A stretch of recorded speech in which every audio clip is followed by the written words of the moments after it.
Olá! Você conhece as 6 metas de segurança do paciente do Programa Nacional de Segurança do Paciente? No vídeo de hoje, eu vou contar para vocês cada uma dessas metas e dar uma dica de como implementar nos serviços de saúde, principalmente na área hospitalar, cada uma das metas. O Programa Nacional de Segurança do Paciente foi lançado no dia 1º de abril do ano de 2013, numa parceria entre o Ministério da Saúde e a Anvisa. E ele propõe um conjunto de medidas para prevenir e reduzir a ocorrência de incidentes nos serviços de saúde. A primeira meta é a identificação correta do paciente. Como nós podemos garantir que aquele é o paciente para o qual uma medicação se destina, um determinado exame ou até mesmo um procedimento cirúrgico? Há uma recomendação de que nós tenhamos pelo menos 3 identificadores, sendo eles o nome completo, a data de nascimento e o número do prontuário deste paciente. Uma sugestão que eu deixo para vocês é: utilizem a pulseira de identificação no paciente. Dessa forma, sempre há a possibilidade do técnico enfermagem, o profissional da área administrativa ou até mesmo o médico poderem confirmar diretamente na pulseira se o nome completo do paciente é exatamente o nome completo do paciente para o qual aquele medicamento, aquele procedimento ou aquele exame se destinam. É importante destacar que a Joint Commission International também prevê a identificação correta como um dos seus critérios de avaliação como um padrão de qualidade de segurança na área hospitalar e que eles solicitam que hajam pelo menos 2 identificadores. Por vezes, a gente pode ter dentro de uma mesma instituição 2 pacientes chamados João da Silva e, por esse motivo, a data de nascimento ou o nome completo da mãe fariam a diferenciação de quem é o João da Silva a que se destina aquele procedimento. A meta de número 3 é melhorar a comunicação entre os profissionais da área da saúde. Sabemos que a maior parte dos erros hospitalares acontecem devido à comunicação. Comunicação essa que é falha na nossa vida, no dia a dia, certo? Quantas vezes a gente fala alguma coisa achando que uma pessoa entendeu o que nós falamos e quando nós perguntamos, repita por favor, ela repete algo completamente diferente do que nós falamos ou pensamos ter falado. Essa meta, ela pode ser atingida com um processo bastante simples, adotado já por vários hospitais e que se chama Read Back, ou comunicação em alça fechada. O que significa isso? Quando nós temos a identificação de que um exame está alterado e este exame precisa ser liberado de forma urgente por via telefônica, ou quando nós temos um paciente que está, por exemplo, com dor ou com a pressão arterial elevada e nós precisamos telefonar para o médico assistente e solicitar uma orientação verbal, nós utilizamos esse método. Como ele funciona? Vamos ao exemplo. Paciente que tenha um potássio de 10. O laboratório telefona para o posto de enfermagem, avisa a enfermeira que o paciente João da Silva realizou um exame que tem um resultado a ser liberado no sistema imediatamente e que é urgente porque ele tem um potássio de 10. A enfermeira deve imediatamente pegar um papel e uma caneta, anotar este resultado e fazer a leitura para quem está no telefone dizendo: então, para confirmar, João da Silva, às 16 horas e 30 minutos, potássio de 10. Correto? A pessoa do outro lado do telefone confere. Correto. Da mesma forma, nós fazemos isso com a prescrição dos medicamentos. Exemplo, o mesmo paciente, João da Silva, tem uma intercorrência, está com muita dor.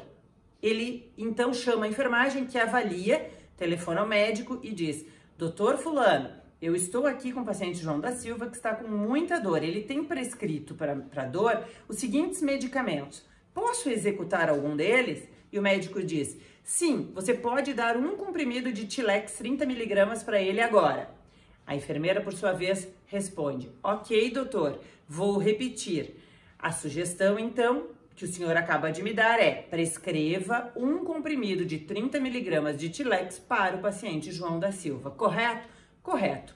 Com isso, nós garantimos que os 2 lados ficaram com a mesma informação e minimizamos o erro de comunicação tão comum nas instituições e responsável por boa parte das falhas que acontecem, podendo, inclusive, levar a danos fatais que nós chamamos de evento sentinela, quando um óbito inesperado acontece em decorrência de uma administração, por exemplo, de uma medicação fatal por via equivocada ou com dosagem equivocada.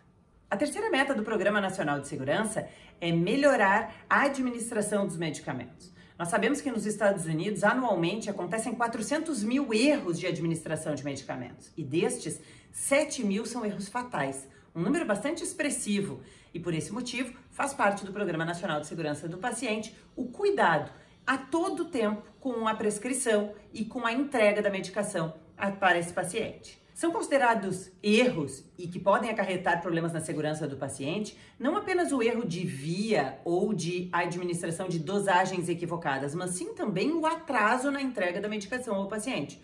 Um paciente que tem uma medicação prescrita, um antibiótico, por exemplo, para as 16 horas, não pode receber esse antibiótico com 1 hora de atraso. Esses são dados que estão contabilizados nos 400 mil reportados como erros evitáveis pelo sistema de saúde americano anualmente. Existe um vídeo bastante famoso da Organização Mundial da Saúde que fala sobre a teoria do queijo suíço. Eu vou deixar aqui na descrição esse link para quem tem interesse. É um vídeo bastante interessante que mostra como uma sucessão de fatos e de erros de comunicação podem levar a um erro de administração de um medicamento que pode culminar com um evento adverso de óbito. A quarta meta do Programa Nacional de Segurança do Paciente é assegurar que o procedimento cirúrgico aconteça com o paciente certo, o procedimento correto e no local correto. A Organização Mundial da Saúde lançou um checklist da cirurgia segura, que muito nos ajuda. É semelhante ao checklist que ele é feito na aviação. Quando o piloto vai decolar, ele tem uma série de itens que ele deve verificar antes do embarque dos passageiros e depois pré-decolagem e antes do avião pousar. Na cirurgia, isso se dá em 3 momentos também: antes da indução anestésica, antes da incisão cirúrgica e antes de o paciente deixar a sala cirúrgica para a sala de recuperação.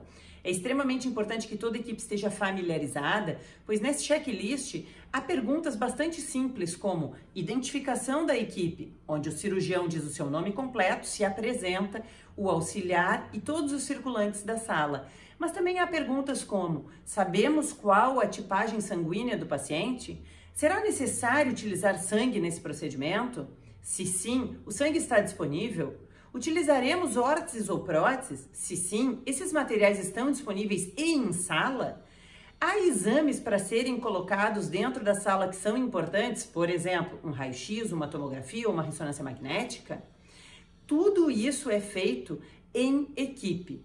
O time, que já se conhece naquele momento, faz isso de forma organizada para que possamos assegurar um procedimento mais seguro.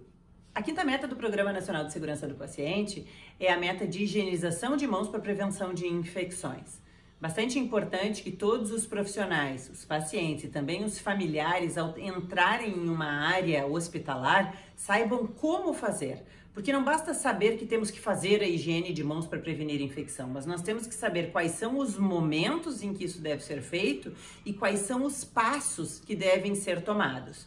Uma boa higienização de mãos dura entre 40 e 60 segundos e ela deve acontecer ao entrarmos, por exemplo, num box de CTI, num centro de terapia intensiva, antes de termos contato com o paciente, ao tocarmos em algum fluido ou secreção, após examinarmos este paciente e antes de deixarmos o local. A sexta e última meta do Programa Nacional de Segurança do Paciente visa a redução do número de quedas e do número de úlceras de pressão. Durante a internação hospitalar, pacientes que apresentem risco maior de queda devem ser orientados a permanecer com o familiar ou um acompanhante e, da mesma forma, nós podemos colocar uma pulseirinha identificando o maior risco de queda desse paciente. Usualmente, nos hospitais, utilizamos uma pulseira de cor amarela. Assim como é importante destacar que para pacientes que tenham alergia medicamentosa ou a algum alimento, a pulseira de cor vermelha também deve ser colocada nesses pacientes.